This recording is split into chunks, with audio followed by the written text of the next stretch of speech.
Hello everyone, this is going to be a bit different from the regular videos, but I hope you enjoy. Particle Simulation Part 1. Back in May, I decided I was going to make a particle simulation, just for fun, as people do.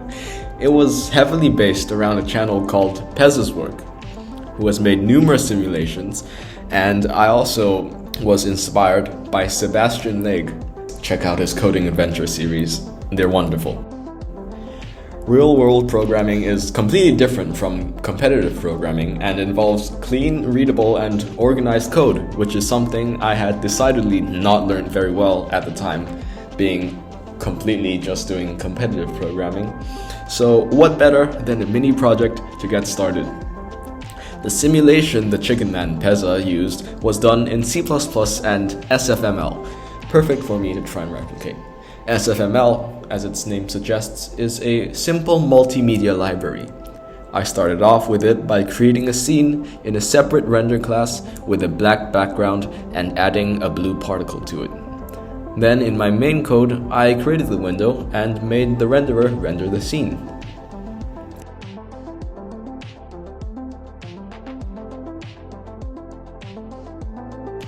Now, that's basically all the SFML I need to learn for this project. There's a noticeable problem with our code so far. We need this ball to move around and obey the laws of physics. In the video, Pezzza uses a numerical method called Verlet Integration. I hopped on Wikipedia and saw quite quickly what was to be done. Every particle would obey this equation to figure out its position after some time step. Here, x is position, a is acceleration, and dt is some small time step that we use in our simulation. Now, this is actually not that complicated if you don't let the symbols deter you. We can split the first term to see that there is a hidden displacement, which we can write as velocity times time. And then we can factor out a dt to see that we arrive nicely to a simple result, which is exactly Euler's method of numerically integrating ODEs. With this new knowledge, I created a particle class and gave it a position, a second position on the last frame, an acceleration, and a radius, all from this equation. Then, this function here is going to update the particle's position using the equation.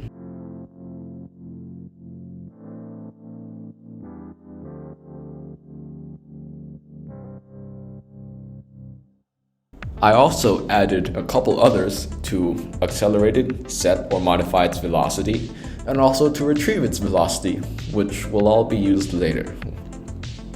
To start on the solver class, I added a list of particles and a gravity vector.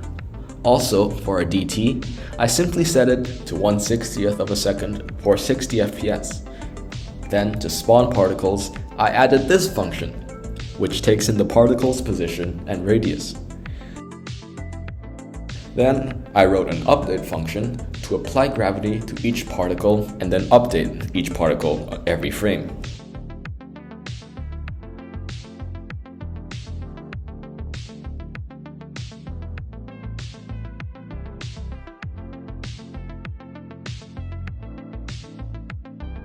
Here we go, let's try it. Of course, an oversight. If we look at Pezzza's video, we can clearly see that he added a circular boundary around the edge of the screen to prevent the particles falling out, and that the particles bounce off very natural. The particles don't seem to bounce off his border. We can do better than that. First though, let's actually add the boundary. This is easy enough to render. We can just draw a black circle on a white background. Then we can store the boundary radius and center, and I just added these functions here so we can update this from our main code.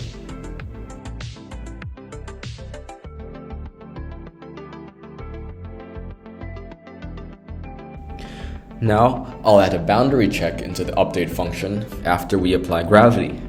It does this simply by checking if the particle is too far from the boundary, and if so, it first moves it back inside.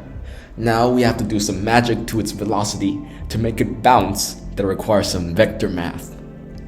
First, imagine the particle bounces off a straight line. Then the velocity vector is simply reflected over the direction vector of the line, because from physics we've learned the law of reflection, theta I equals theta r. Since a bounce involves only one hit on the surface, we can imagine the circle as having a tangent line at the point of collision and having the particle bounce off that tangent line. The direction vector of this tangent is simply perpendicular to the corresponding radius vector, which we can find by subtracting the center of the boundary from the particle's position. To rotate it 90 degrees, we simply swap x and y values and negate the x value in our vector. This gives the direction vector, but how do we now reflect it? Notice that by adding twice this little vector to the velocity, we get this new vector, which is what we want.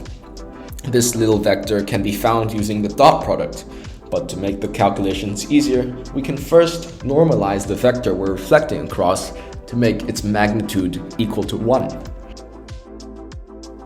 Now, when we dot the two vectors, the result is the magnitude of the projection of the velocity onto the tangent. We can then scale the tangent vector, then subtract the velocity vector to get this vector that we were looking for. After some simplification, this is what we're left with for our bounce. And here it is in effect. The particle does seem to be very energetic, but that's going to be better once we add more particles to dampen collisions.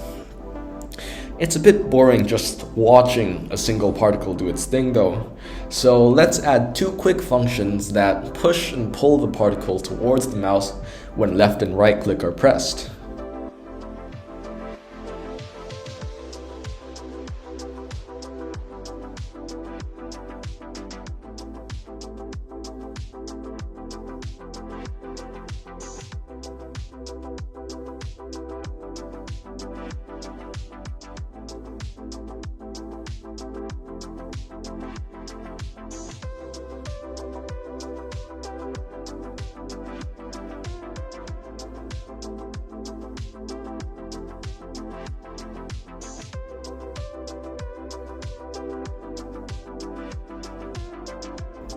And there. Is it just me though? Or is the particle clipping into the sides a bit? It seems its high speed is a bit too much to handle, and it manages to go into the boundary when it's going really fast before we catch a bounce sometimes. To fix this unstable behavior, we could run the simulation at a higher frame rate to make the calculation smaller, but I'm not sure how high we need to go, and I really don't want to spend too much time rendering each frame. So instead of that, we can introduce something called substepping. This is simply updating the simulation multiple times per frame at a smaller time step, and then rendering after the substeps have been calculated. After some testing, I found 8 substeps to be a reasonable number.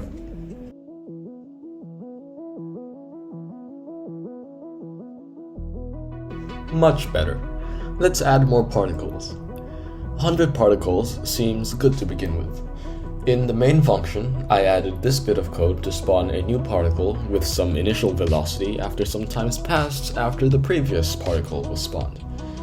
Now we can see them bouncing around together.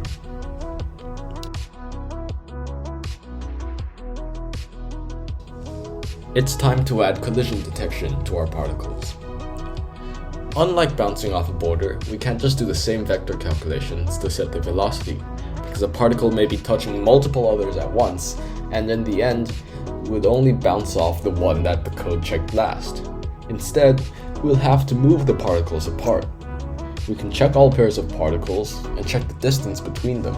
If they're too close, we can move them apart by the factor of their mass, which is proportional to the radius squared.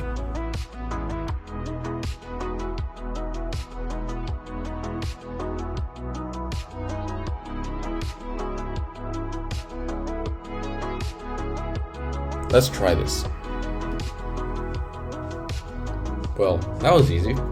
However, it's also quite inefficient, as the number of checks is proportional to the square of the number of particles. so I would like to optimize this further. First, we can have some graphics upgrades. There are several differences between what we have so far with the final result in Pezzza's video. First is that the particles are different sizes. This can be easily done here, generating a random number between lower and upper bound to set as the radius. The particles are also spawned flying in different directions. We can do this by adding a periodic function to the angle that we launch it from, like a sine, which takes the current time as an input. We can also use this to generate the color of our particle on a spectrum. Just for fun, I also made it so I can change the direction of gravity with my arrow keys. Let them go.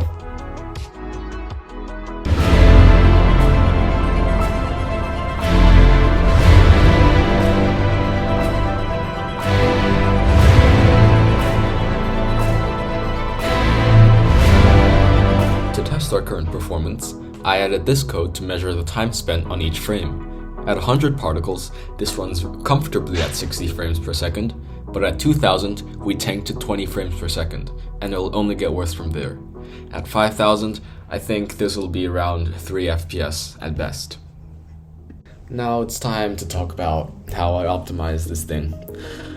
The reason for my tense change from present to past is because there's not a very good way that I can coherently explain my process. The plan was first to get rid of the circular border and just have the particles against the window because I wanted to fit more in there. I was doing this in my math lesson, and I remember there were around 10 minutes left before lunch, so I just thought, this will be quick, and didn't bother doing any calculations, just straight into the code. Big mistake. The weirdest stuff happening. The particles first, they fell out of the world, then they were clipping, and it was like the border had some like super glue, cockroach glue stuck to it or something, right? Then the particles were just stuck and wouldn't move. In fact, as I was reviewing my code while writing this video, I found another mistake in my code and had to redo it. Like seriously, it's not supposed to be hard. Just flip the velocity's x or y component depending on which edge you bounce off. This is the finally fixed apply border function, not to be confused with the apply boundary function.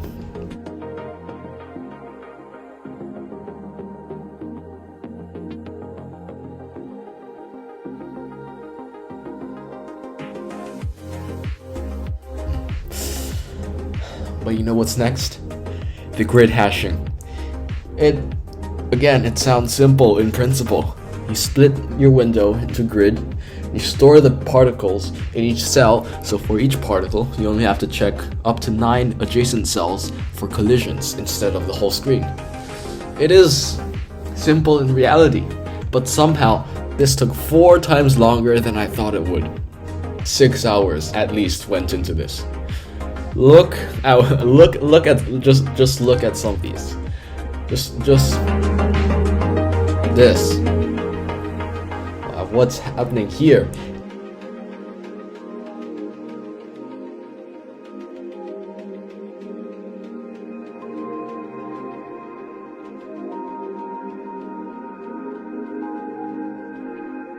They're going in a cycle. They're moving to the left. Why are they moving to the left?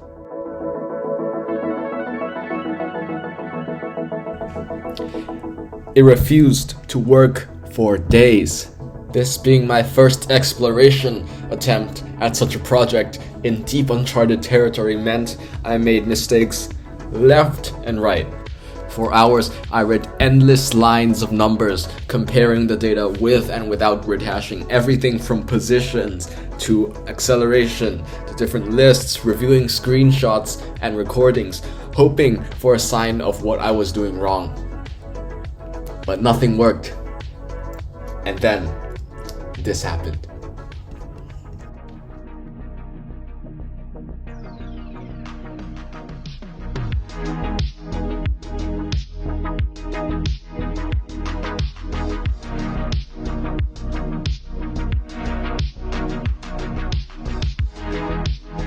I then tinkered slightly with grid sizes and found that a grid size of double the mean radius seemed to work best.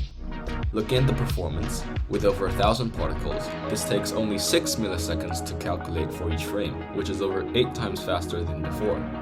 Running at 5,000 particles is now possible, though only at around 30 FPS, but it would have undoubtedly killed the old version. I'm really happy with how this turned out. Thanks again to Pezzza and Seb Lague for giving me inspiration to make videos like these.